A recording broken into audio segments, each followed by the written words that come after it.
So the word percent means per hundred, and it is related to ratios. And I want to give you an example. So let's say we have a quantity that has 80 parts to it, which is the entire.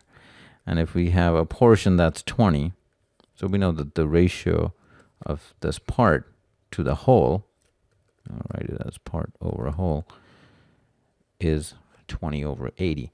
Now, what a percent is, it's to represent the same ratio where instead of the 80 being the whole, we have 100 as the whole. And the question is, what would that portion correspond to?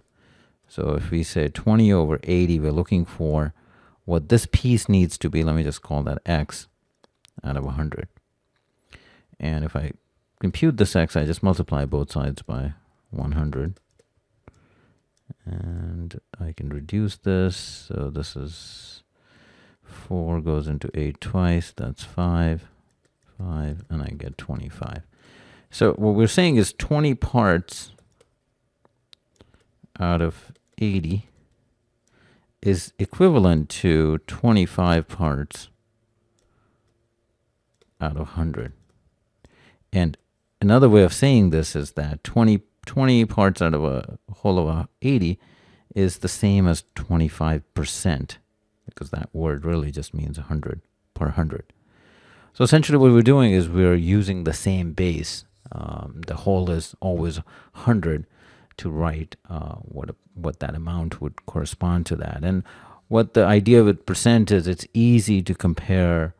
Let's say 20 out of 80, how does that compare to 15 out of 90, for example? So when you write anything as a percentage, it's a lot easier to compare as opposed to just looking at 20 out of 80 or 15 out of 90. It's not very clear.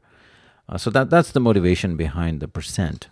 Now, I want to go back to the just dealing with percents as when we write them with the symbol percent. So 20% is really just 20 parts out of 100.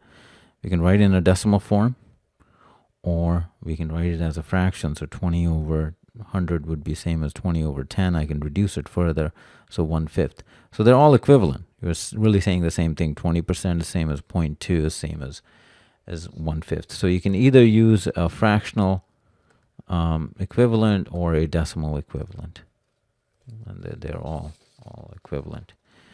And carrying this on, we say 1% is same as 1 part out of 100 parts. So that would be same as 1 out of 100, or 0.01. 50%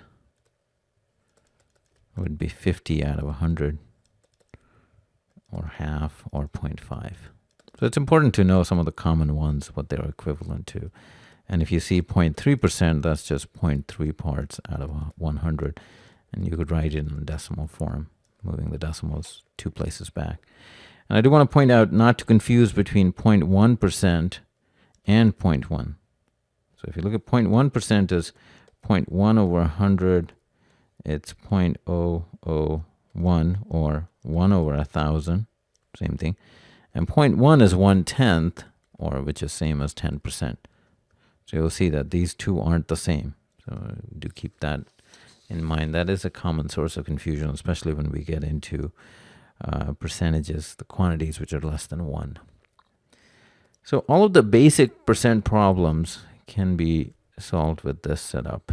That's what I want to go over next. So all the basic percent problems, we have part over whole is percent over 100, because that's what we have defined percent to be, that equivalent amount out of a whole of 100. So you will have, there's basically 3 variations of this question, because you have 3 quantities. They'll give you 2 and ask you to find the third, and I'm going to give you an example of all 3 variations, and that's pretty much all the possible ways they could ask this question. So 8 is what percent of 40? So you do have to kind of identify in these questions what's part, what's whole. So here 8 is the part, 40 is the whole. The thing of percent is what's missing. And we can find the percent. I just multiply both sides by 100. and reduce this. 8 goes into 45 times, so 20. So the answer would be 8 is what percent of 40? It's 20% of 40. So that's the first variation. Second is 20% of 60 is equal to. So you can either do it directly, meaning create the fraction 20 over 100, and you're finding that fraction of 60. That's one way, which is 12. Or you can kind of go back to this, and we're really looking for part here. The whole is 60, percent is 20, and then to find part, we just multiply both sides by 60. And again, we reduce this, knock out the zeros. 6 times 2 is 12, with the same answer. And then finally, the third variation is 48%. Actually, I didn't mean that. 48 is 60% of what number?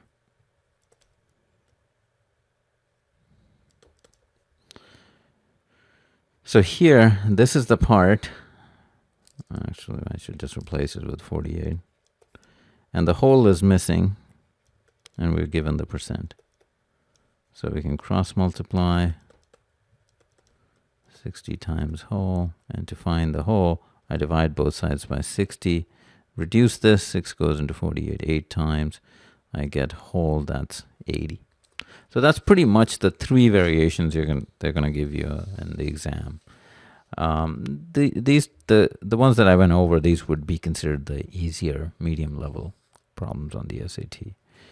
Now, I do want to comment on the fact that so far we have assumed a context of a part and a whole. We've sort of used that language. But the whole does not have to exceed the part. We can have cases where the part is actually greater than the whole. And in general, we kind of use is the base is the more appropriate use.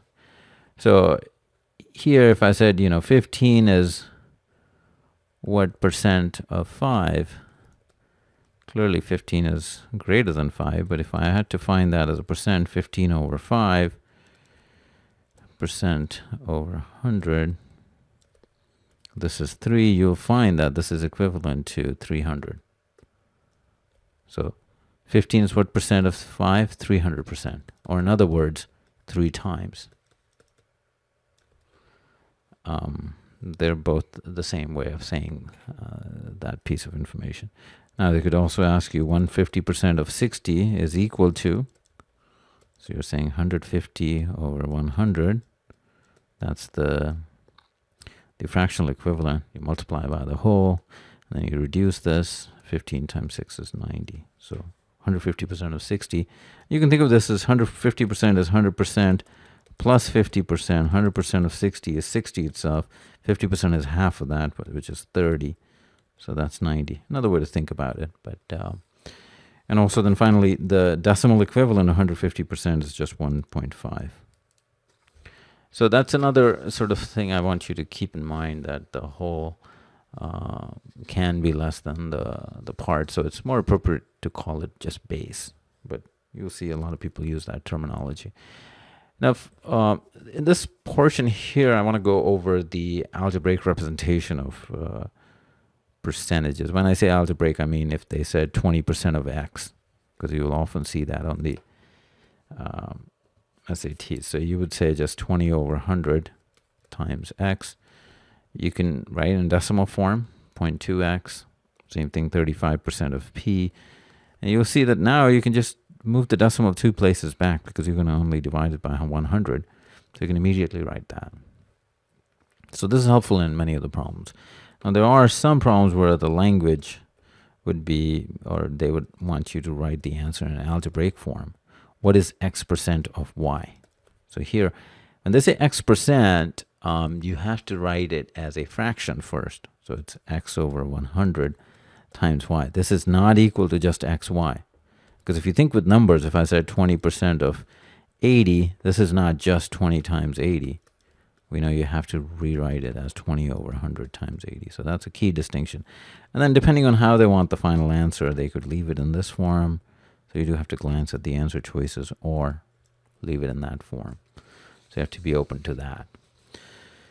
And the final portion for the percentages are the what we call percent increase, or I should say percent change, percent increase or decrease.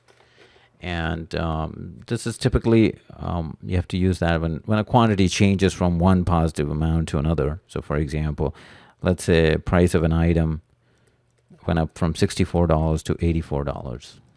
And the question is, what was the percent change in the price? So you first find the change. Actually, I want this to be 80 because that gives us nice numbers. So you first find the change, which is $16. And then you find this change as the percent of the initial value. It's always the initial value. So it's basically change over initial value times 100. That is what percent change is. So you find that change 16, find it as a percent of the initial, and to convert that into a percentage, multiply by 100. So this is 8, goes into 16 twice. 8 times 8 is 64. That's 4, and 4 goes into 125 times. So that's a 25% increase. That's what we would say. That when the price of an item goes from $64 to $80, that's a 25% increase. We have the equivalent expression when there's a percent decrease. So let's use those same prices. So it goes from $80 to $64. So again, we find the change, which is $16, and we find that as a percentage of the original. And here, 8 goes into 16 twice, that's 20. So we have a 20% decrease, and it's a decrease because we're looking at the decrease here. So when you're calculating change, you're just looking at the actual, just the magnitude, the difference, and then you recognize that it's decreasing, and so you would say as 20% decrease. And so always remember that the base in that expression, percent change, base here is always the initial number, initial quantity. And that's what gives you the percent change.